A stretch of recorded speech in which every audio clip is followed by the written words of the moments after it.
All right, welcome everybody to Hotter Takes. I am Zalae, and I'm joined by my good friend Gallon here. Gallon, how you doing today? This is like a test run, right? Yeah, this is a test run. This will not be in the official video, but I am setting Excellent. this to Ed, and he might edit it to embarrass us. Fantastic. I am doing great today. We are here. Give me a sec. I need to turn off. I'm British. Right? I don't really think that's good enough. So I'll just be myself Yeah. for this edition of Hotter Takes. Okay. Seems like today we're going over 4 instead of 3 because in every way compared to the original, we are better. True. And That's a fact. our 4th take will be awarded double points. Double points. Now, Wait, you don't get to make that. I decide how many points. I am the host here. I decide everything. That's You true. get to just sit there and make incorrect arguments. I explain why you're wrong and then award myself all the points for that. Question: how many points is the final place worth? The final question. As many as the head judge determines is appropriate based on merit and in no way based on personal bias. Okay, excellent. You want to start over? Welcome, everybody, to Hotter Takes. I'm Zalae. I'm joined here by my permanent guest, Gallon. Excellent. How you doing, Gallon? What's good? I am doing well. I put on real clothes for the first time in ages. I actually comb my hair for the first time in ages, and I'm ready to go. I'm ready to crush this thing, man. I did notice you look particularly handsome today with the clothes and the hair and everything, but I didn't want to say anything because I thought, like, what does that say about him on other days? Like, Gallon always looks good, you know? That's fantastic. On my screen, I see a blue dot, but I'm sure you're looking fantastic as usual. I am a very, yes. It's really just...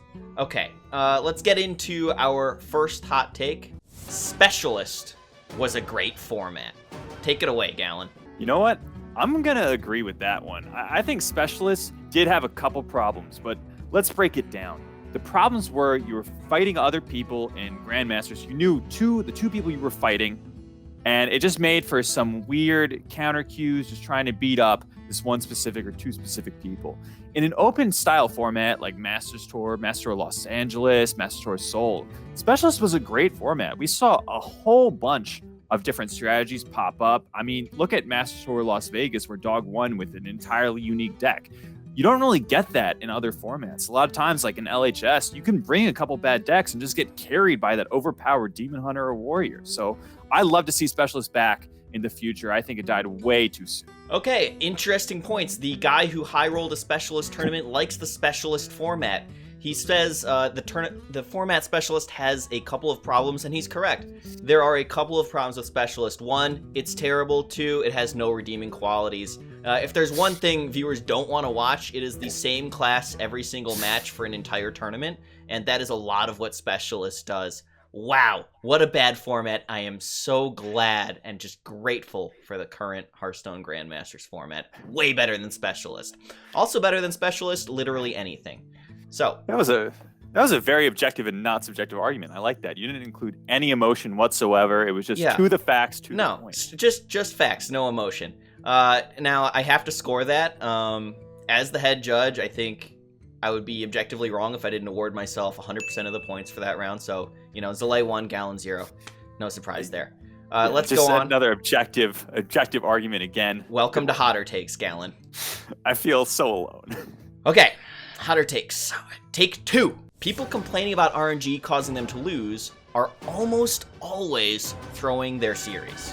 Yep, that's another take that I'm going to agree with. I've seen a lot of people hop on Twitter whining and moaning after throwing one of their matches, saying, dude, I am the unluckiest player in the world. I mean, take a look at Monsanto during the last Hero Standing week of Season 1 of 2020 Hearthstone Grandmasters this season. I don't know why I had to go through all of that process of explaining what's happening. But in week 2, we had LHS. It was a game where he was going into turn 9 as a hunter. He played Primordial Explorer, was offered an Onyxia. You know how much mana is Onyxia, Paul? 9. It's 9 mana. Okay, so he's going into turn 9. And he took an Evasive Feywing, which is a 4-mana 5/4. Like, it's his turn 9, and he could play an Onyxia, and he didn't do it, and he ended up losing that game. So, you know, Monsanto was saying he hadn't seen any misplays on his side for weeks. I just want to point out that tweets like that, man, when you're throwing, you can't make them. Unlucky players, not a thing. Bad players, definitely a thing. The real main point you were making there, your entire argument rests on the fact that Onyxia was a better pick than Evasive Feywing. Now let's look at some more facts. How many competitive players have ever put Onyxia in a tournament deck? Zero, right? Not a single one. And what about Evasive Feywing? Does that see play in competitive tournament decks? Yeah, it does. Every so often. No, it pretty consistently sees play in a variety of competitive decks lately. There's a few Dragon decks that are running that one. We've seen him Big and Druid, we've seen Highlander Hunter, just to name a couple. There's also Aggressive Dragon Hunter. So the facts are clear. Evasive Feywing, playable card, worth including in decks, wins tournaments. Onyxia, never. None of those things, not once ever. So really, the only argument you came up with there was that Onyxia should have been picked over Feywing, but the data strongly proves that Evasive Feywing is better than Onyxia. Checkmate. You're wrong again. Awarding points, 2 for Zalae, 0 for Gallon. All right. I'm down 0-2. I can get behind that. You want to quit while you're behind? Arguments weren't strong. No, I don't want to quit. We still got a ton of points left to go. You ready for a third hot take? Yeah, I'm ready for a third hot take. All right, third hot take topic. Eddie needs to stick to control decks.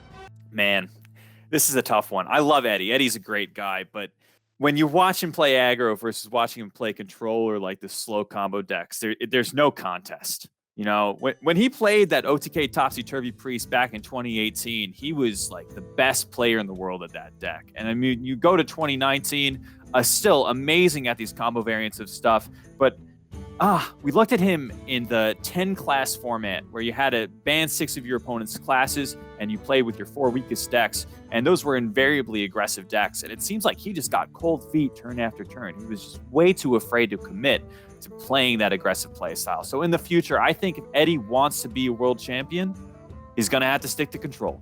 Wow, Gallon, I think you just completely dug your own grave on this one. I can't believe you would take that stance. You just laid out my arguments for me. All I have to say is no, the opposite. You've argued that Eddie is a fantastic control player. True. You've argued that Eddie has room to improve as an aggro player. Also true.